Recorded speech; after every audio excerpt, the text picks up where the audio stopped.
tout cas venir. Voilà. Christian, te voilà. Ton micro est coupé, je crois. C'est bon, il est ouvert, c'est bon. Voilà, très bien. Bon, écoute, il est 15 heures et donc nous allons passer à un thème qui m'est cher, tu le sais. Oui, absolument, absolument. Donc, on va essayer d'encourager tous les participants parce que, vous savez, dans la recherche d'emploi, tout le monde n'est pas appelé à être un salarié ou un employé. Il y en a qui ont des fibres d'entrepreneurs et on pense que l'insertion professionnelle passe aussi par ce biais. Et c'est pour ça qu'on a souhaité avoir une thématique sur comment passer de l'idée à la création d'entreprise. Et c'est un thème que voilà, j'ai travaillé pour la journée et que je veux partager puisque ça faisait déjà l'objet d'une intervention et qui est d'actualité. Et j'espère que ça aidera plus d'un à pouvoir sauter le pas, de se dire que oui, c'est possible avec quelques outils, mais bien entendu, s'il y a besoin d'accompagnement, nous sommes là. Donc, je lance la petite réclame et puis ça va partir tout seul. Ah, super.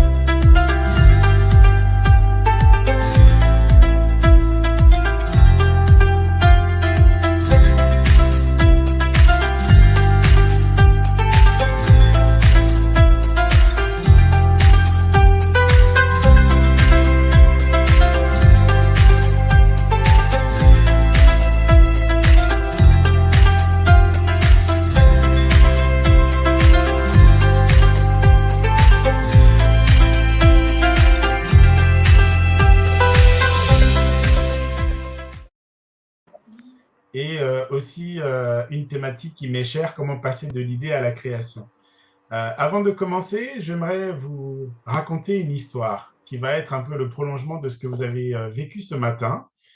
Tout d'abord, pour dire qu'il s'agit d'une femme, elle s'appelle Aya, et elle se rend à un entretien d'embauche pour être opératrice et pouvoir vendre des cartes téléphoniques. Et lorsqu'elle arrive à l'entretien, elle rencontre le DRH, tout se passe bien, et à la fin de l'entretien, le DRH lui demande son CV. Et elle répond, je n'ai pas de CV et je n'ai pas d'email. Et le DRH lui dit, bah, essayez de me le renvoyer quand vous arriverez chez vous. Alors, Aya rentre chez elle. En rentrant dans son quartier, elle est toute contente. Elle se dit, bah, tiens, je veux m'acheter une nouvelle tenue pour pouvoir en fait préparer mes futurs jours au travail. Et quand elle arrive dans son quartier, là où elle cherche donc désespérément un magasin, elle ne le trouve pas, ni de paire de chaussures. Alors qu'est-ce qu'elle se dit? Eh bien, le lendemain matin, ni une ni deux, elle se dit, je vais ouvrir une boutique dans ce quartier parce qu'il n'y en a pas et je pense que ça peut répondre à un vrai besoin. Elle décide alors de créer sa boutique et de fil en aiguille, tout se passe bien. Et il y a des gens qui viennent dans la boutique lui demander est-ce que vous n'avez pas un salon de coiffure à me présenter, à me recommander? Et là, elle se dit bah, tiens, des gens veulent non seulement acheter, mais veulent aussi se coiffer. Donc, elle ouvre un salon de coiffure juste à côté de sa boutique. Toujours, ça se passe bien. Et là, les gens se disent bah, on ne pourrait pas passer un peu de bon temps lorsqu'on vient dans ta boutique et au niveau du salon de coiffure, elle a l'idée d'ouvrir un salon de thé, café, pour que les personnes qui viennent puissent consommer. Et à la suite de ça, elle se dit par rapport à ces vêtements qui marchent tellement bien, à force de les acheter chez des fournisseurs, elle se dit, bah, tiens, j'aimerais bien créer ma propre ligne de vêtements. Et là, elle ouvre un atelier de couture, toujours à côté. Et là, son activité se développe, ça se passe très bien. Et là, ça passe non seulement du quartier où elle était, mais au niveau de la région et au niveau du pays. Tout le monde commence à parler de Aya et de ce qu'elle a réalisé. Et là, il y a une jeune fille en Master 2 qui voit un peu l'évolution de Aya et elle doit faire un stage où elle cherche un emploi et elle va donc vers Aya lors d'une journée comme celle-ci. Elle la rencontre et elle lui dit, mais moi, j'ai vu votre évolution, j'ai vu comment vous avez avancé. Est-ce que vous pouvez me donner votre email pour que je vous envoie mon CV parce que j'aimerais bien postuler chez vous? Et Aya lui répond, écoutez, madame, si j'avais un email, je serais opératrice en train de vendre des cartes téléphoniques. Je m'arrête là. Donc, j'aimerais maintenant vous parler donc, de ce beau projet, de cette idée qu'est de comment passer de l'idée à la création et voir comment Aya a réalisé ce qu'elle a fait. Donc, si l'entrepreneuriat m'était compté, c'est ce qu'on a vu. Alors, moi, je suis Dimitri Mfumutiti, je travaille dans une grande entreprise française. Je suis donc cadre dans une direction financière et j'ai une expertise dans tout ce qui concerne la logistique, les métiers du transport et aussi l'accompagnement de projets. Et j'ai une expérience entrepreneuriale au Congo-Brazzaville. En 2017, j'ai créé l'association ADRNS. En 2018, je suis retourné sur les bancs de l'école pour pouvoir développer certaines compétences. Et ensuite, on a développé des after-work, on a développé des journées thématiques pays pour l'emploi et aussi une plateforme qui s'appelle Doing Business Africa. Et donc, aujourd'hui, en tout cas, c'est un bonheur pour moi de pouvoir contribuer à pouvoir partager cette expérience. Tout d'abord, j'aimerais vous poser une question ou simplement voir avec vous si vous saviez qu'aujourd'hui, les personnes qui renoncent en fait à créer des entreprises, c'est parce qu'elles pensent dans un premier temps qu'il y a une énorme complexité administrative, il y a beaucoup de papiers à faire. D'autres, elles ne le font pas parce qu'il n'y a pas d'argent, c'est-à-dire le besoin financier. Et enfin, c'est la nécessité d'avoir un réseau parce qu'on se dit, tiens, je n'ai pas les bonnes connaissances, je n'ai pas le bon relationnel qui va bien pour pouvoir réaliser ce projet. Donc, en tout cas, c'est les freins que l'on rencontre le plus souvent. Ensuite, derrière ce frein, j'aimerais vous encourager en disant qu'en Afrique, c'est le premier continent qui emploie où l'entrepreneuriat féminin est en avant. Donc, c'est pratiquement plus de 25% des femmes en Afrique qui ont leur propre entreprise. Alors, bien sûr, vous allez me dire, oui, il y a aussi le côté du développement des entreprises dans l'informel, toutes ces choses-là, mais c'est quand même important de soulever, de rappeler quand même que les femmes, aujourd'hui en Afrique, sont, en tout cas même, elles sont classées, quand on regarde par rapport aux autres continents, elles arrivent en tête. Hein. Donc, même l'Europe, c'est très loin au niveau des femmes entrepreneurs. Donc, c'est pour vous dire qu'il y a vraiment là une piste pour chacune d'entre vous. Les objectifs que moi, je poursuis au travers de cet atelier, dans un premier temps, c'est encourager ceux qui se posent des questions aujourd'hui par rapport au fait qu'elles ont une idée et de comment elles vont pouvoir la mettre en œuvre.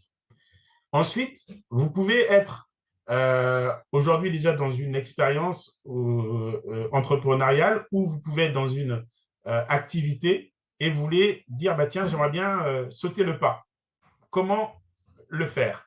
Et enfin, vous avez peut-être déjà une petite activité et aussi, vous voulez faire un pas de plus. Et j'espère que ce que l'on va voir ensemble va vous permettre d'avancer, quelle que soit votre situation où vous êtes aujourd'hui. Alors, le thème, c'est comment passer de l'idée à la création d'entreprise. Et là, on va le faire en 3 étapes.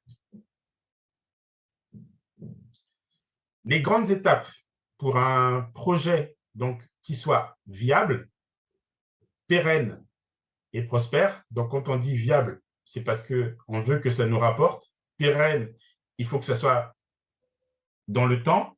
Et prospère, eh bien, il faut que ça puisse se développer. Comme l'histoire d'Aya, vous voyez, elle est partie de sa boutique et elle a rajouté plein d'activités derrière.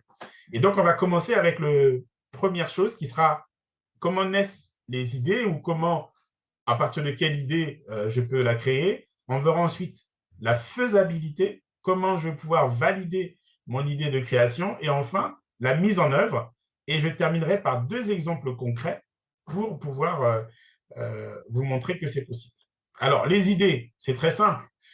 J'en ai mis ici parce que vous pouvez là être autour de la table, avoir chacune une représentation de votre projet entrepreneurial. Mais pour ceux qui n'ont pas d'idée, hein, ça va être je veux ouvrir un pressing, je veux ouvrir un cybercafé, je veux ouvrir une restauration, je veux ouvrir une salle de jeux vidéo, je veux ouvrir une location de voiture. Donc, ce sont des idées. Hein. Vous partez premièrement d'une idée. Et comment de cette idée-là, on va pouvoir la transformer en création d'entreprise. Donc là, vous avez aujourd'hui, tel que vous êtes autour de la table, toute une idée. Hein. Et donc là, c'était simplement pour illustrer les différentes idées qu'il peut y avoir. Donc, on va avancer maintenant qu'on ait on a tous une idée. Alors, quand on a cette idée, l'étape 2, ça consiste à faire une étude de faisabilité. Et cette étude de faisabilité, on va la décomposer en 4 étapes. La première, ça va être de se poser la question, est-ce que moi, je suis prête pour entreprendre? Deuxième étape, ça sera de dire, est-ce que mon idée correspond à un marché? Troisième étape, quel est le modèle économique qu'il y a derrière, c'est-à-dire comment est-ce que je vais créer de l'argent? Et enfin, le plan d'affaires, c'est-à-dire comment je vais pouvoir vendre ce projet pour pouvoir justement aller chercher les soutiens dont j'aurai besoin financiers ou des partenaires pour pouvoir le lancer. Donc, on va commencer avec la première étape qui est « Suis-je prêt ?» Donc, la plupart des personnes aujourd'hui entreprennent pour différentes raisons. L'une des plus répandues ou celle qu'on peut citer, c'est pour ne plus avoir un boss. Donc, moi, je vais être mon propre patron. Donc, c'est pour ça que je veux entreprendre. Ensuite, il y en a qui veulent faire fortune. Ce n'est pas mauvais, mais c'est aussi des aspirations et des ambitions que l'on peut avoir. Il y en a pour pouvoir exprimer leur créativité. Elles ont des idées, elles sont entrepreneurs dans le sens qu'elles veulent faire connaître leur propre création au monde. Voilà, elles se lancent dans l'entrepreneuriat.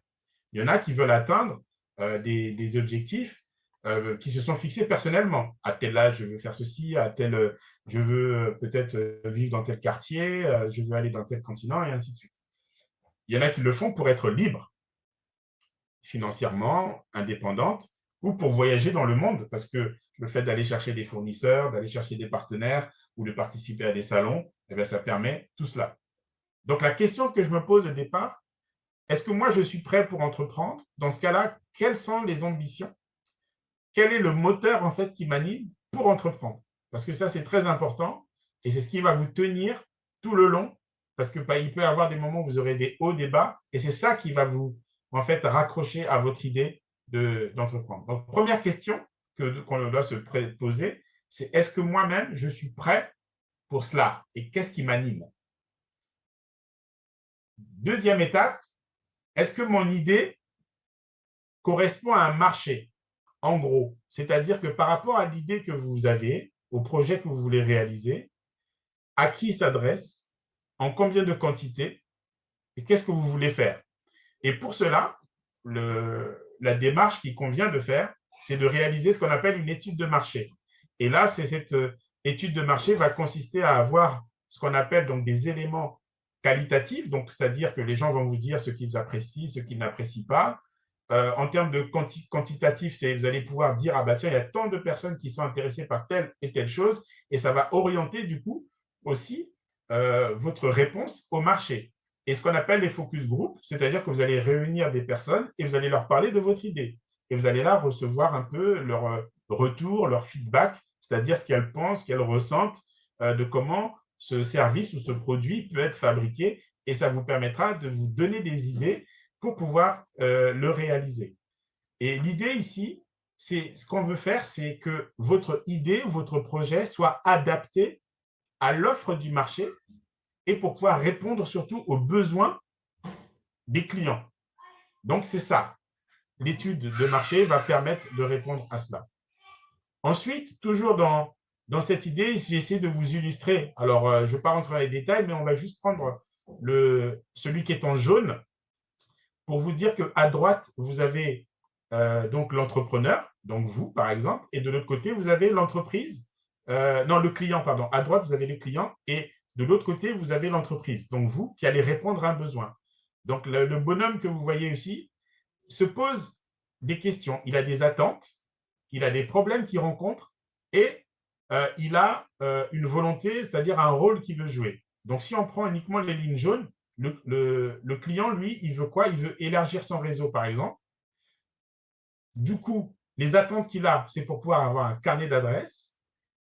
Et les problèmes qu'il rencontre, il n'a pas beaucoup de personnes auxquelles il peut répondre. Donc, ce qui fait que quand moi, je vais essayer de répondre aux attentes du client, je vais voir quels sont les gains que je vais lui apporter Et du coup, ça va me donner le produit et les services auxquels je vais pouvoir répondre. Et enfin, à quelle résolution de problème je vais faire face.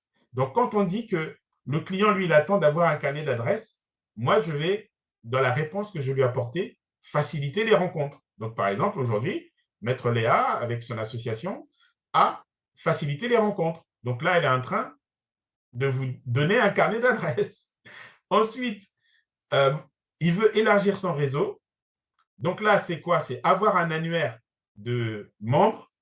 Vous allez peut-être mettre à disposition. Et enfin, si la personne n'a pas beaucoup de relations, ben, c'est de lui permettre de rencontrer des opérateurs économiques autour d'un événement qui a été organisé. Donc, la résolution d'un problème euh, pour quelqu'un qui n'a pas de relation, ben, c'est organiser un événement où il y a des invités et on partage le carnet d'adresses. Donc, par exemple, vous voyez, donc tout de suite, là, vous répondez à un vrai besoin.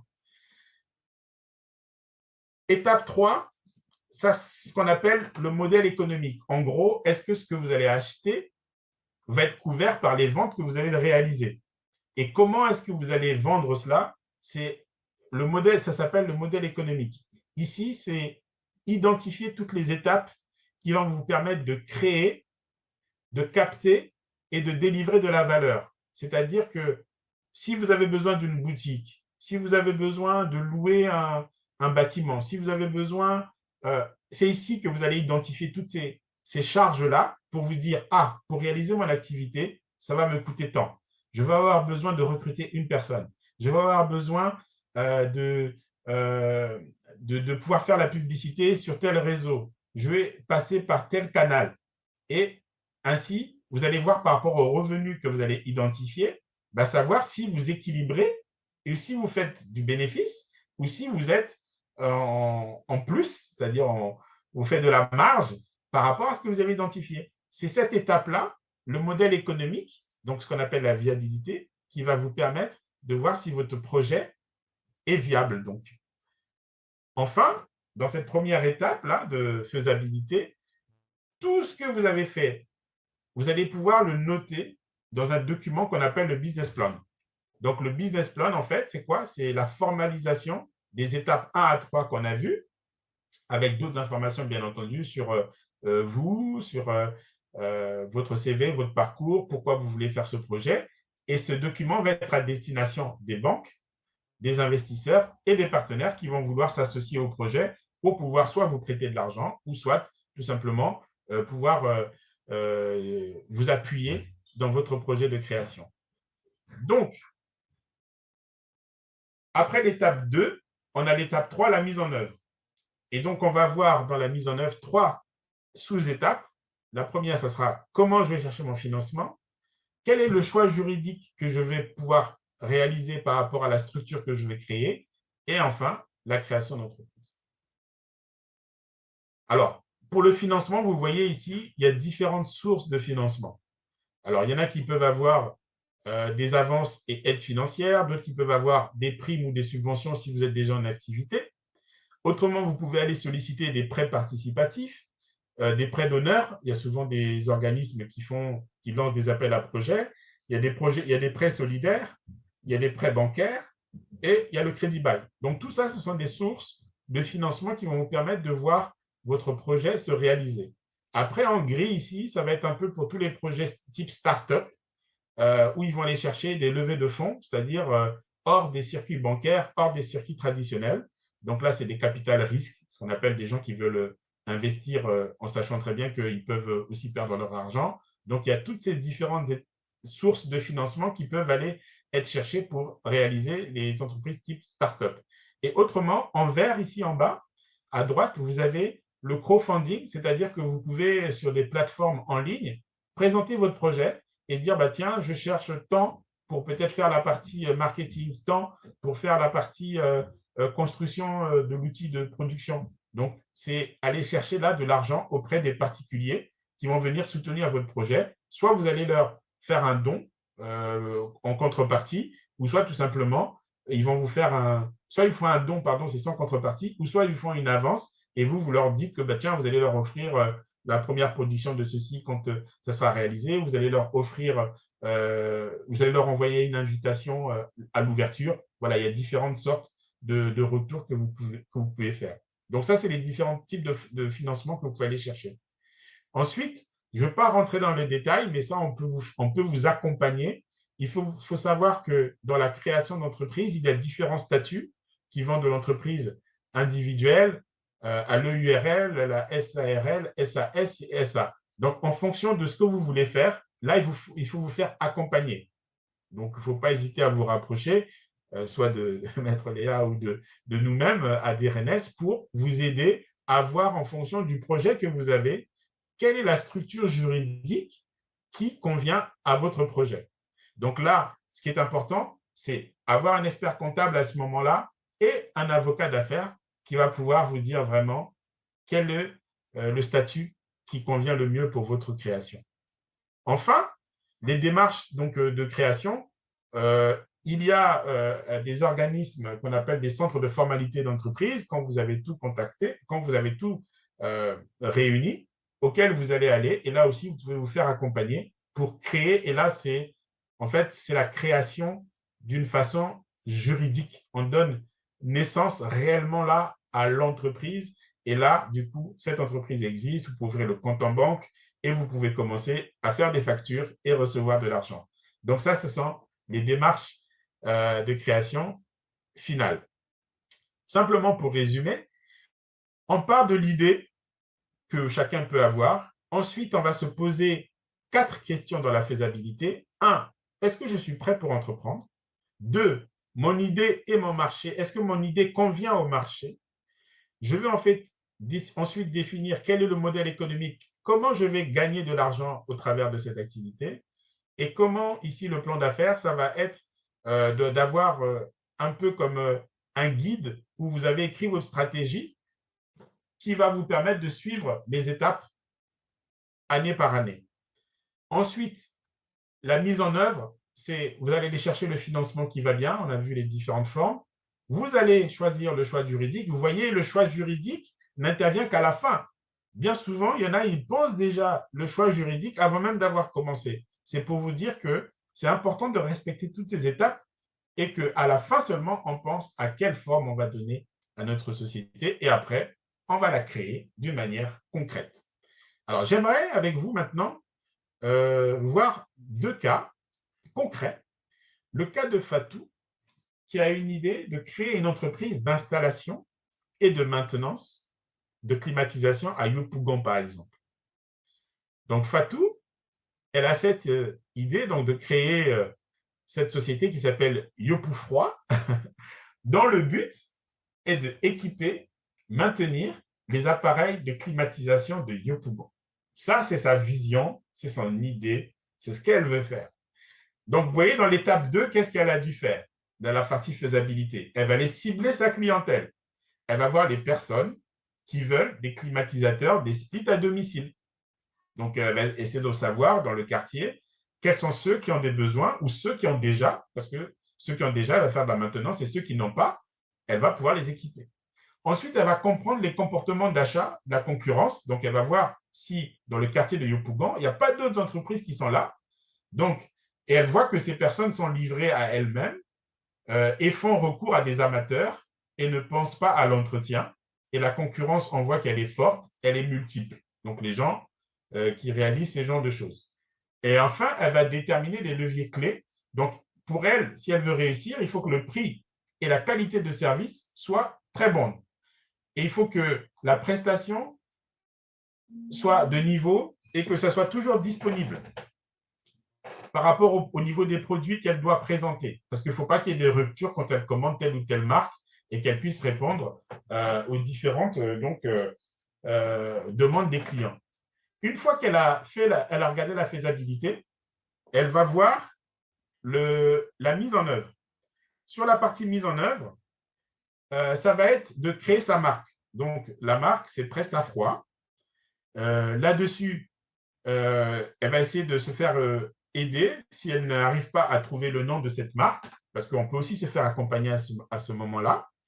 Et le produit qu'elle va pouvoir délivrer, donc mettre à disposition, ça sera au travers d'un local et elle aura donc du coup des achats à réaliser et une installation et de l'entretien donc elle va pouvoir en fait, proposer à ses clients.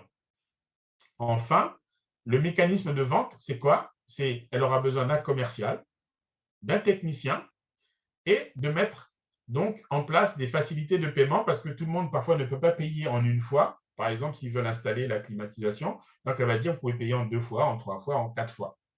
Et donc ça, c'est important de réfléchir, c'est le fameux business model, à comment je vais pouvoir créer ce flux en fait, d'argent. Hein.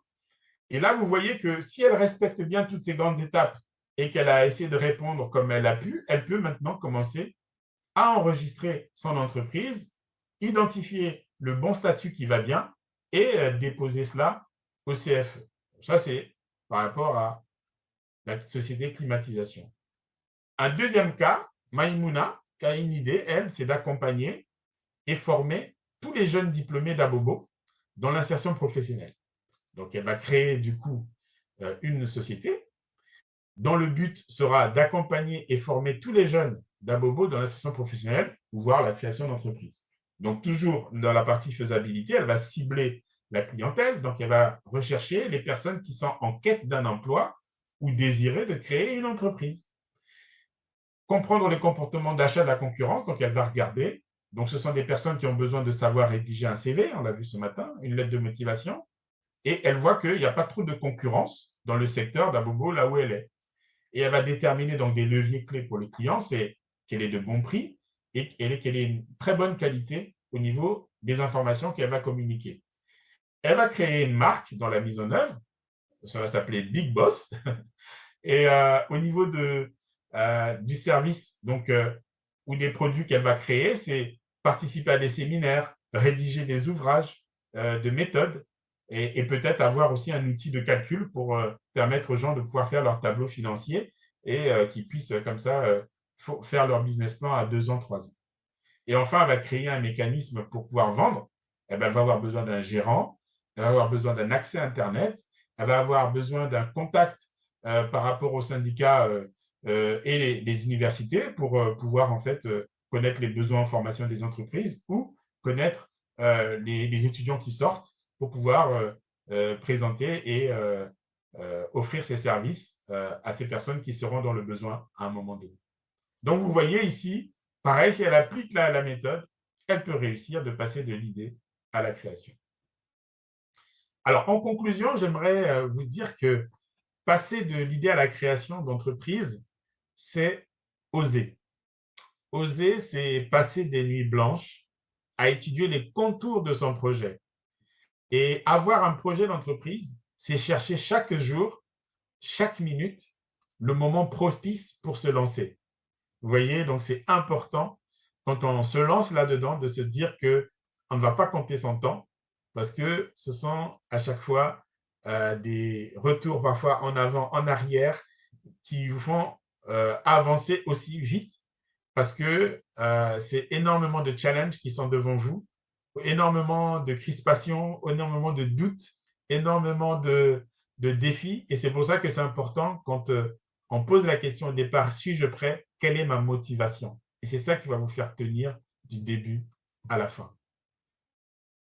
Donc, vous voulez franchir le cap, n'hésitez pas, vous pouvez vous approcher donc d'African Valley, à des Rennes, et auprès de Maître Léa, qui pourra donner nos coordonnées, et on pourra vous aider, en tout cas, à passer de l'idée à la création. En vous remerciant.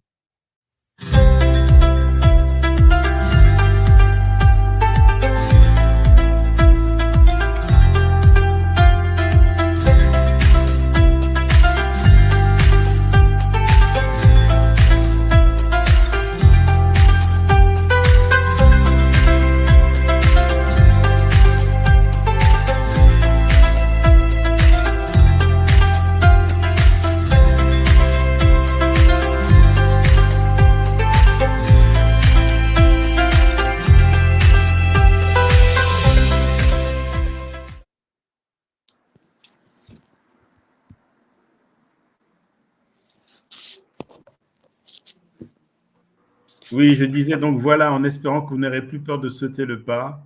Voilà, c'est quelque chose qui est possible, mais en effet, comme il a été mis dans les commentaires, bien sûr qu'on se fait accompagner de A à Z.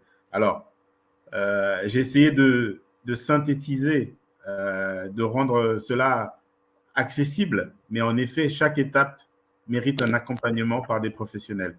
Et on ne le répétera jamais assez. Et donc, en tout cas, si ça vous a encouragé, ça vous donne l'envie de faire un pas de plus, vous avez toute une équipe là autour avec toutes les personnes que vous avez vues passer qui pourront en tout cas vous accompagner dans une des étapes justement de votre projet d'entreprise. Et c'est ça qui est génial. Christian. Moi, je dis bien, bravo. Tu as fait une présentation que j'apprécie beaucoup parce que lancer une activité, puis ensuite la démarrer et ensuite la pérenniser, et par expérience, je sais de quoi je parle, je peux dire que c'est un long chemin et tu as bien fait de signaler le fait qu'il y a des moments donnés, on est sur des périodes d'aller, de retour, parce que c'est normal, il faut passer, je dirais, de la preuve du concept vers le product market fit, c'est vrai, et puis ensuite, il faut que ça soit évidemment scalable et réplicable. Et tout ça, ça demande du temps.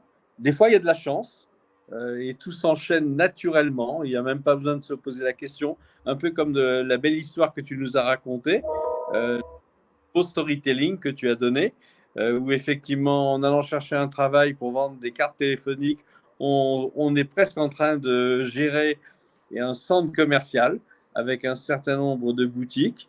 Et ça peut arriver, bien évidemment, mais on le sait les uns les autres par expérience, il faut un peu de temps et il faut des fois aussi se casser la figure, ne pas réussir pour permettre de réussir peut-être un peu plus tard dans le temps, parce qu'on apprend toujours de ces expériences. En tout cas, j'ai beaucoup apprécié ta présentation qui était bien faite et extrêmement méthodique. Merci Christian. Et c'est vrai que les Américains apprennent beaucoup par l'échec.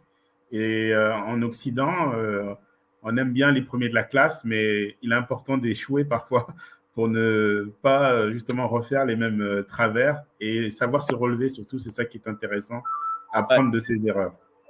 Ouais. Juste couper le son et je refais.